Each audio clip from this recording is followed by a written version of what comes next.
बढ़ती महंगाई और घर की छोटी छोटी चीजों से बिगड़ता घर का बजट, बावजूद इसके हम जीना चाहते हैं लग्जरी लाइफ, जिसकी वजह से जरूरतें इतनी बढ़ जाती हैं कि हम कुछ भी सेव करने में असमर्थ रहते हैं, यानी आमदनी अठन्नी और खर्चा रुपया। वैसे पैसे को मैनेज करके चलना और इन्वेस्टिंग प्लानिंग करना भी एक आर्ट है, क्योंकि भविष्य में बचाया हुआ यही पैसा आपकी जरूरत के वक्त का साथी है। आज एक ऐसा ज़माना है कि इन्फ्लेशन यानी महंगाई सबके लिए प्रॉब्लम बढ़ी हुई है। हर आदमी की जो है इनकम लेवल कुछ हद तक बढ़ा हुआ है, बट वो बढ़े हुए इनकम लेवल के बावजूद ज़्यादातर जो है उसकी इनकम जो है स्पेंड हो जाती है, इन्वेस्टमेंट के लिए पैसा नहीं बचता। मेरा यहाँ सुझाव है सभी लोगों को, खासकर महिलाओं को जो घर की एक तरीके से finance minister come home minister होती है, कि आप जो है अपने एक्सपेंसेस कट करके इन्वेस्टमेंट्स के लिए कुछ पैसा निकालिए। ये काम कहना जो है आसान है, करना मुश्किल है, लेकिन एक्सपेंसेस के अंदर आप अपनी लग्जरीज जो हैं उसको कट कर सकती हैं। दूसरा जो अपनी बाइंग है, अपने अपैरल्स की, कपड़ों की बाइंग है, वो सब चीज़ें सेल के टाइम कर सकती हैं और उतनी शॉपिंग करें जितनी रिक्वायरमेंट है। उससे आपके लिए इन्वेस्टमेंट के लिए पैसा जो है बच जाएगा, और इन्वेस्टमेंट आज के टाइम में बहुत ज़रूरी है। इन्वेस्टमेंट वो पूंजी होती है जिसे आप अपने और अपने परिवार के भविष्य के लिए जमा करके रखते हैं, जो वक्त पड़ने पर आपके लिए सबसे बड़ी फाइनेंस साबित हो सकती है। ऐसे में घर की फाइनेंस मिनिस्टर यानी घर की महिलाओं की स्मार्ट इन्वेस्टिंग घर के बजट को बनाए रखने में अहम भूमिका निभाती है। आप एक वाइफ हैं और कई बार आपने सुना होगा हंसी मजाक में आपको घर की होम मिनिस्टर या फाइनेंस मिनिस्टर कहा जाता है, और मेरे हिसाब में इसमें हंसी मजाक से ज़्यादा सच्चाई है।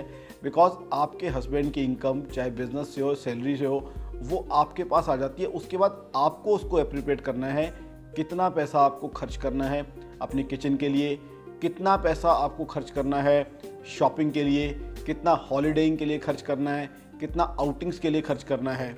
मेरे हिसाब से ठीक है, शॉपिंग, हॉलीडेइंग, आउटिंग सब ज़रूरी है, बट उससे ज़्यादा ज़रूरी है आपके लिए इन्वेस्ट करना, अपने फ्यूचर को सिक्योर करना, अपने बच्चों की हायर एजुकेशन को सिक्योर करना, बच्चों की मैरिज के लिए पैसा सिक्योर करना, या आज के प्राइवेट सेक्टर के अनसर्टन करियर के अंदर जो ब्रेक आ जाता है उसको सिक्योर करना। तो आप एक स्मार्ट और सेवी वुमेन आज की बने।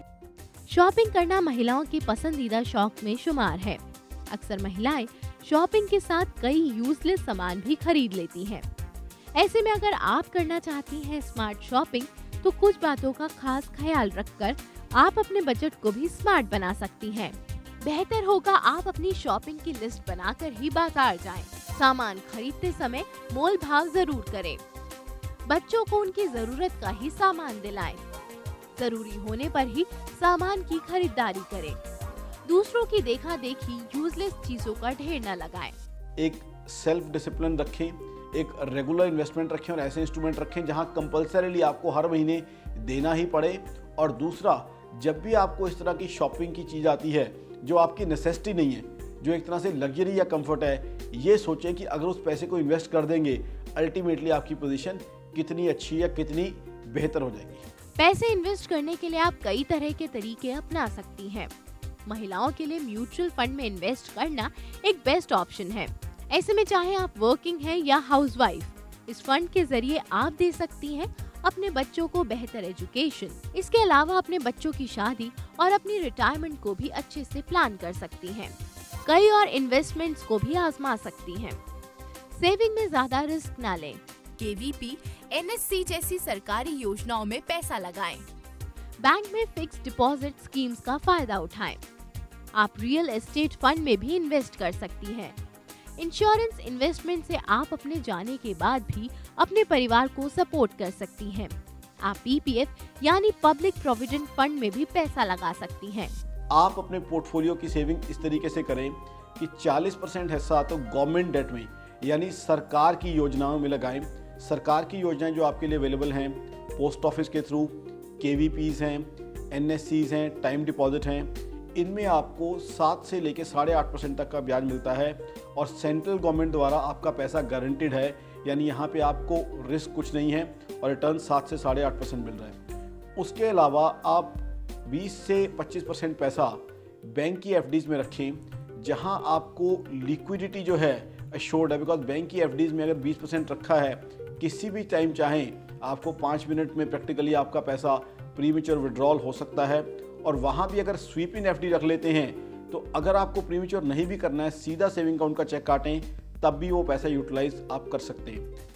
पैसे इन्वेस्ट करने में आप शेयर मार्केट को भी बेस्ट ऑप्शन में इस्तेमाल कर सकती हैं। भले ही शेयर मार्केट में थोड़ा रिस्क रहता हो, लेकिन अगर आप अपने इन्वेस्टमेंट में ग्रोथ चाहती हैं तो समझदारी से शेयर मार्केट में पैसा इन्वेस्ट करें। ऐसे में किसी शेयर ब्रोकर से संपर्क करके पूरी मार्केट के बारे में जानकारी लें और अच्छी कंपनीज के शेयर में इन्वेस्ट करें। समझदार इंसान हमेशा भविष्य की प्लानिंग करके चलते हैं। जिंदगी के हर मोड़ पर पैसे की जरूरत पड़ना जायज सी बात है। ऐसे में ज्यादा से ज्यादा बचत आपकी लाइफ को रखती है टेंशन फ्री और आपको बनाती है स्मार्ट वाइफ।